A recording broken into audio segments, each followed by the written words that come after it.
उस मारीच मृग को देखकर जितने अन्य मृग थे वे मृग बोल तो नहीं पा रहे थे, लेकिन विचार करने लगे ये मृग कौन है, ये तो हमारी प्रजाति का नहीं लगता और ये बड़ा विचित्र है। तो धीरे धीरे दबे पांव सभी मृग उस मारीच के पास आते और मारीच को सूंघते, और सूंघने के बाद उन मृगों को यह ज्ञान हो जाता, अरे ये मृग नहीं है, ये तो बनावटी है। फिर वहां से भयभीत होकर के सभी मृग भागते। उपगम्य समाघ्राय विद्रवंति दिशो दश, वे मृग जाकर के उस मारीच को सूंघते और सूंघने के बाद उन्हें पता चलता, अरे ये मृग नहीं है, ये तो कोई राक्षस है। फिर वे सब मृग वहां से भागते, लेकिन मारीच तो अभिनय कर रहा था और अभिनय करने वाले को तो बहुत सावधान रहना पड़ता है। इसलिए मारीच अपनी मस्ती में तृण चरता, कभी इधर देखता कभी उधर देखता। तब तक श्री जानकी जी की दृष्टि उस मृग पर पड़ गई। मुक्तामणि विचित्रांगम ददर्श परमांगना, उस माया मृग मारीच का एक एक अंग मणिमय था। वैदूर्य संकास खुरस्तनुजंघ सुसंहृतः, मारीच का जो खुर था वो हीरे का, वैदूर्य, जैसे हीरा चमकता हो ऐसे उसके खुर चमक रहे थे। उसकी सींग जो थी वो पन्ना रत्न के समान चमक रही थी। शरीर पर जो बिंदु थे वो सब बिंदु रजत बिंदु थे। जो पीले रंग की रोमावली थी वो स्वर्ण रोमावली। ऐसा विचित्र मृग देखकर अदृष्टपूर्वम दृष्ट्वा तम नाना रत्नमयम मृगम, नाना रत्नमय मृग को देखकर विस्मयम परमम सीता जगाम जनकात्मजा, जानकी जी को बड़ा विस्मय हुआ। ऐसा मृग तो हमने कभी देखा ही नहीं। दौड़ती हुई कुटिया में आई और राम जी से कहा, आर्यपुत्र आओ आओ, जल्दी आओ जल्दी आओ, देखो देखो ऐसा मृग तो आपने कभी देखा नहीं होगा। लक्ष्मण तुम भी आओ। श्री जानकी जी भगवान श्री राम को और कुमार लक्ष्मण को बुला करके ले गई। आगच्छागच्छ शीघ्रम वै आर्यपुत्र सहानुजः, हे आर्यपुत्र, हे लक्ष्मण आओ देखो, ऐसा मृग हमने कभी नहीं देखा। वीक्षमाणौ तु तं देशं तदा ददशतुर्मृगम, राम जी को मृग दिखाया, लक्ष्मण जी को दिखाया। राम जी तो कुछ नहीं बोले, मुस्कुरा रहे थे, लेकिन लक्ष्मण जी जान गए। लक्ष्मण जी ने तुरंत कहा, संकमानस्तु तं दृष्ट्वा लक्ष्मणो वाक्यम अब्रवीत। लक्ष्मण जी को शंका हो गई, ये मृग नहीं हो सकता। लक्ष्मण जी ने कहा, प्रभु ये मृग नहीं है, मुझे पूर्ण विश्वास है कि तमेवैनमहं मन्ये मारीचम राक्षसम मृगम, ये मारीच राक्षस है, मृग बन करके आया है। अभी कुछ दिन पहले आया था, आपने इसे छोड़ दिया था, ये फिर आया है। ये मारीच है, ये मृग नहीं है। और यहां पर लक्ष्मण जी ने तो राम जी से ऐसी सुंदर बात कही। लक्ष्मण जी भगवान से कहते हैं, प्रभु ऐसा मृग होता ही नहीं है कि मृग के शरीर में रत्न जड़े हों, ऐसा मृग तो होता नहीं। तो कोई अगर ये कहे कि भाई सृष्टि में बड़ी विचित्रता है, सृष्टि में बड़ी विचित्र विचित्र वस्तुएं होती हैं, तो ये भी संभव हो सकता है। तो ये तो उसके लिए है जिसको सृष्टि का ज्ञान न हो, जो सर्वज्ञ न हो। तो लक्ष्मण जी भगवान से कहते हैं संकेत की भाषा में कि मृगो हेवं विधो रत्न विचित्रो नास्ति राघव, हे रघुनंदन ऐसा मृग सृष्टि में कहीं होता ही नहीं। और मैं आपको क्या बताऊं, सृष्टि तो आपने ही बनाई है, क्या आपने ऐसा मृग सृष्टि में बनाया है? भगवान से ही संकेत में मानो प्रश्न कर रहे हैं लक्ष्मण जी। लक्ष्मण जी कहते हैं जगत्याम जगती नाथ, ये जगती नाथ कहने का भाव है। वाल्मीकि जी की वाणी बड़ी संकेतात्मक और बड़ी सूक्ष्म है। कितनी सूक्ष्मता से भगवान के परत्व का, भगवान के ईश्वरत्व का निरूपण करते हैं वाल्मीकि जी महाराज, कि अगर व्यक्ति सावधान न हो तो उन बिंदुओं को पा नहीं सकता। इसीलिए जिन लोगों ने सावधानी से और इस भाव से वाल्मीकि रामायण को नहीं देखा, वे लोग आज भी कहते हैं कि वाल्मीकि रामायण में वाल्मीकि जी ने राम जी को भगवान नहीं कहा, एक महापुरुष मात्र कहा। वाल्मीकि जी ने एक महापुरुष के चरित्र का वर्णन किया, भगवान के रूप में राम का प्रतिपादन वाल्मीकि जी ने नहीं किया, ऐसा लोग कहते हैं। लेकिन क्यों कहते हैं? क्योंकि वाल्मीकि जी की दृष्टि क्या है ये न समझ पाने के कारण। जबकि पग पग पर समय आने पर महर्षि वाल्मीकि भगवान के परत्व का, भगवान के ईश्वरत्व का किसी न किसी रूप से संकेत कर देते हैं। अब यहां लक्ष्मण जी के द्वारा संकेत करा रहे हैं। लक्ष्मण जी कहते हैं, जगत्याम जगती नाथ मायैषा ही न संशय। हे जगती नाथ, हे जगत के नाथ, इस जगत को आपने ही तो बनाया है और आपकी माया के द्वारा निर्मित है और आप मायापति हैं। क्या आपकी माया में, आपकी सृष्टि में ऐसा मृग है आपने बनाया है? आप तो सर्वज्ञ हैं। भगवान श्री राम मुस्कुराने लगे। एवं ब्रुवाणम काकुत्स्थम प्रतिवार्य सुचिस्मिता। एक एक शब्द सुचिस्मिता। राम जी मुस्कुराने लगे लक्ष्मण जी की बात को सुनकर के। लक्ष्मण ठीक कह रहे हैं, लेकिन अब लीला तो करनी है, इसलिए लीला में बहुत गंभीर भी रहना पड़ता है। तो राम जी मुस्कुराए और मुस्कुराते हुए राम जी ने सोचा अब लक्ष्मण जी ज्यादा बोलेंगे तो फिर लीला नहीं हो पाएगी। तो प्रतिवार्य, लक्ष्मण जी को भगवान ने रोक दिया, लक्ष्मण शांत रहो।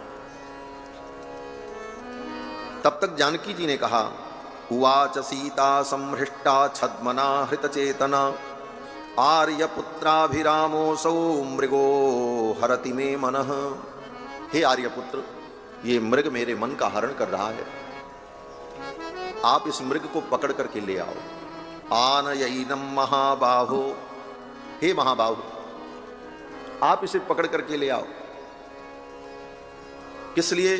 तो जानकी जी कहती, क्रीडार्थम नो भविष्यति, हमारे और आपके लिए ये क्रीड़ा का विषय बनेगा।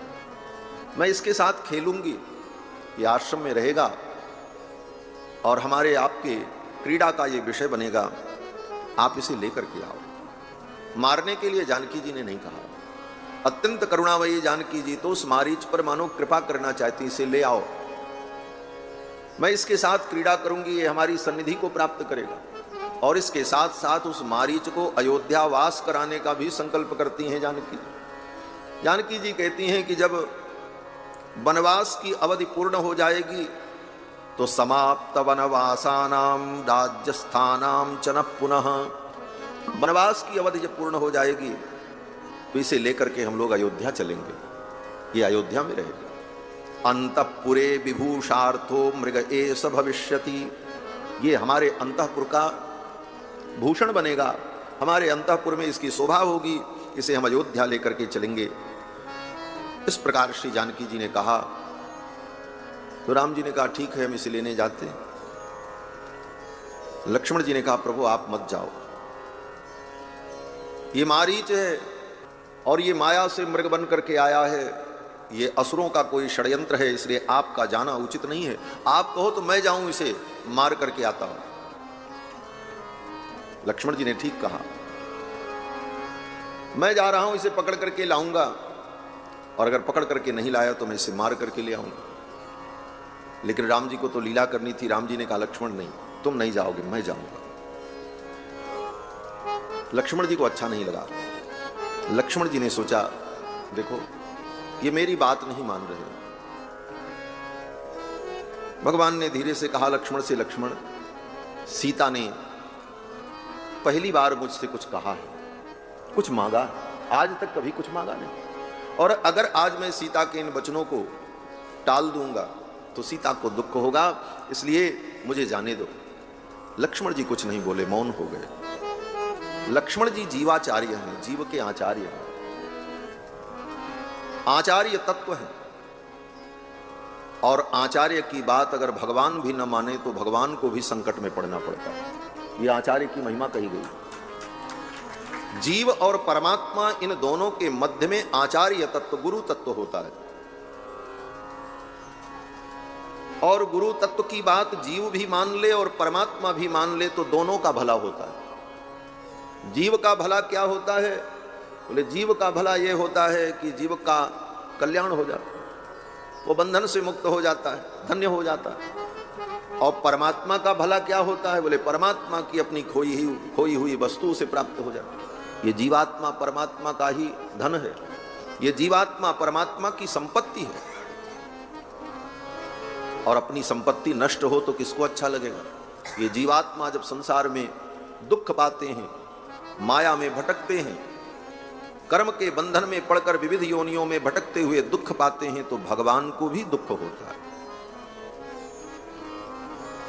भगवान को भी पीड़ा होती है। और ये जीवात्मा लौट करके भगवान की शरण में आ जाए तो भगवान को प्रसन्नता होती, सुख होता है। जैसे कोई बेटा बड़ा नालायक हो, दुष्ट हो, पिता की एक भी बात न मानता हो तो पिता को दुख होता है। लेकिन एक दिन ऐसा आए कि कोई व्यक्ति उसको समझा दे, उस बेटे को, देखो तुम गलत कर रहे हो, पिता जो कहें वो करना चाहिए, उनके मन के अनुकूल रहना चाहिए। बात उसको समझ में आ गई और उसने जाकर के पिता के चरणों में प्रणाम कर लिया, पिताजी आज तक मैंने जो गलती की अब आगे नहीं करेंगे, आप जो कहोगे वो हम करेंगे। पिता उसे माफ कर देता है और प्रसन्न हो जाता है, मेरी वस्तु मुझे प्राप्त हो गई। यही परमात्मा का सुख है, परमात्मा को यही लाभ होता है। तो ये कार्य तब होता है जब गुरु के द्वारा जीव को भगवान के शरण में भेजा जाए। तो ये तभी संभव है जब जीव आचार्य की बात मान ले और भगवान भी मान ले। आचार्य किसी पापी जीव को भगवान की शरण में ले जाए और भगवान कहें हटाओ इसको, क्यों लाए मेरे पास, तब भी उस जीव का कल्याण नहीं हो। तो आचार्य की बात भगवान भी माने और जीव भी माने, दोनों माने, तो जीव का भी लाभ होता है, परमात्मा का भी लाभ होता है। इसीलिए आचार्य तत्व को भगवान से भी श्रेष्ठ अनुभव किया गया। गुरु गोविंद दो खड़े काके लागू पाए, बलिहारी गुरु आपने जिन गोविंद दियो बताए। तो आचार्य की बात भगवान भी अगर न माने तो भगवान को भी संकट में पड़ना पड़ता है। भगवान आचार्य की बात मानते हैं तभी भगवान को भी लाभ होता है। कोई जीवात्मा उनकी शरण में आवे और भगवान भगा दें, ले जाओ इस पापी को, क्यों लाए मेरे पास, तो आचार्य भगवान से बहस कर लेते हैं। आचार्य कहते हैं प्रभु मैं कहां ले जाऊं इसको, बोले तो मेरे पास क्यों लाए। तो आचार्य कहते हैं प्रभु मेरा तो नियम है, मैं तो आपका भक्त हूं, मुझे जो कुछ वस्तु प्राप्त होगी वो मैं आपको पहले अर्पित करूंगा, मेरा नियम। तुम ही निवेदित भोजन करही, प्रभु प्रसाद पट भूषण धरही। जो कुछ मिलेगा संसार से, माया से, मैं आपको अर्पित करूंगा, तब मैं स्वीकार करूंगा। तो यह जीव भी मेरे पास आया तो मैंने इसको आपके चरणों में अर्पित कर दिया, क्या गलती। तो भगवान ने कहा इस पापी को तुम मेरे पास क्यों लाए, ये पापी है। तो भगवान कहते हैं भले पापी है लेकिन मैंने इसे समझा दिया, अब आगे ये पाप नहीं करेगा, आप इसे स्वीकार करो। तो भगवान कहते हैं मैं क्यों स्वीकार करूं। तो आचार्य कहते हैं प्रभु मैं आपको एक आख्यायिका सुनाऊं। भगवान कहते बोलो। तो आचार्य कहते हैं एक व्यक्ति था, वो वृक्ष पर चढ़ गया फल तोड़ने के लिए। फल तोड़ने के लिए वृक्ष पर चढ़ा और कैसे न कैसे उसका पैर सरक गया फल के लोभ में और वो वृक्ष से गिरा और उसका हाथ टूट गया, हाथ के बल गिरा, हाथ टूट गया। डॉक्टर के पास गया तो डॉक्टर ने दवा दी, प्लास्टर कर दिया और फिर उस हाथ को रस्सी में बांधकर उसी के गले में लटका दिया, टूटा हुआ हाथ। उस मरीज ने कहा डॉक्टर साहब मैंने इतनी फीस दी आपको, ये टूटा हाथ मेरे गले में क्यों लटकाते हो। तो डॉक्टर क्या उत्तर देगा। डॉक्टर ने यही कहा जनाब हाथ आपका टूटा है तो आपके ही तो गले में लटकाएंगे, दूसरे के गले में लटकाएंगे तो ये और टूट जाएगा, किसी काम लायक नहीं रहेगा। इस टूटे हुए हाथ को तुम्हारे ही गले में लटकाएंगे तो ये जल्दी ठीक हो जाएगा। तो आचार्य भी कहते हैं प्रभु ये जीव आपका ही तो अंग है, आपने ही कहा है मम युवांशो जीवलोके जीवभूता सनातना, ये आपका अंग है। माया के वृक्ष पर फल की अभिलाषा से ये गया और इसका अंग भंग हो गया। अब मैंने इसका इलाज कर दिया है, इसको दवा पिला दी है, मंत्र दे दिया है, औषधि कर दी है, प्लास्टर कर दिया, तिलक लगा दिया है, पट्टी बांध दी है गले में, कंठी पहना दिया है, तुलसी धारण करा दी है। अब इस टूटे हुए हाथ को आपके गले में नहीं लटकाएंगे तो किसके गले में लटकाएंगे? आचार्य कहते हैं प्रभु अब इसको तो मैं आपके ही गले में लटकाऊंगा, आप ही संभालो तो ये ठीक हो जाएगा, अन्यथा इसका पुनः पतन हो जाएगा। भगवान उस जीव को स्वीकार कर लेते। तो आचार्य की बात भगवान भी माने तो भगवान का भला होता है, भगवान भी आचार्य की अवहेलना कर दें तो भगवान को भी संकट में पड़ना पड़ता। भगवान ने लक्ष्मण जी की बात नहीं मानी। लक्ष्मण जी जीवाचार्य है। लक्ष्मण जी की बात भगवान ने जब नहीं मानी तो लक्ष्मण जी ने मन में कहा जाओ मेरी बात नहीं मानोगे और दुल्हन की बात मानोगे। परिणाम क्या हुआ? बोले भगवान श्री राम गए, जाने पर माया मृग भी नहीं मिला और लौट के आने पर मृग नैनी सीता भी राम को प्राप्त नहीं हुई। दोनों से हाथ धोना पड़ा राम जी। ये आचार्य की महिमा। आचार्य की बात न मानने का परिणाम बोले भगवान को भी कष्ट में पड़ना पड़ा। न मृग मिला न मृग नैनी, सीता ही मिली और राम जी को बन बन भटक भटक करके रोना पड़ा। राम जी चल पड़े। लक्ष्मण जी ने कहा ठीक है आप जाओ। राम जी ने कहा लक्ष्मण तुम यहीं कुटिया में रह करके सीता की सुरक्षा करना, मैं जा रहा हूं और लक्ष्मण मैं तुम्हारी बात पर विचार करूंगा। अगर ये मृग होगा तो पकड़ करके लाऊंगा और अगर मारीच होगा तो इस बार मैं इसे मार करके आऊंगा, इस बार नहीं छोड़ूंगा। 2 बार तो मैंने इसको छोड़ दिया है। लक्ष्मण जी ने कहा ठीक। प्रभु श्री राम चल पड़े मारीच के पीछे धनुष बाण लेकर और जब चले तो मारीच भागने लगा। भागे तो घूम करके राम जी को देखता, फिर भागता, फिर रुक करके एक बार राम जी को घूम करके देखता, फिर भागता और राम जी धनुष बाण लेकर के पीछे पीछे दौड़ रहे। राम जी एक बाण मार दें तो मृग को भागने का मौका नहीं मिलेगा, वो तो वहीं गिर जाता। लेकिन राम जी भी धनुष बाण लेकर के उस मृग के पीछे पीछे दौड़ रहे हैं और वो मारीच बार बार घूम घूम करके राम जी को देख रहा है। क्यों? बोले ये कामना थी मारीच की। मारीच जब मृग बन करके चला तो उसने मन में यही सोचा कि जब मैं मृग बन करके जाऊंगा और राम जी धनुष बाण लेकर के मेरे पीछे दौड़ेंगे, मम पाछे धर धावत धरे सरासन बाण। धनुष बाण लेकर के जब राम जी मेरे पीछे पीछे दौड़ेंगे तो फिर प्रभु ही बिलोकी हूं। मैं घूम घूम करके राम जी को देखूंगा, धन्य नमो सम आन, मेरे समान तो कोई धन्य नहीं। भगवान ने कहा तुम्हारी ये अंतिम इच्छा है।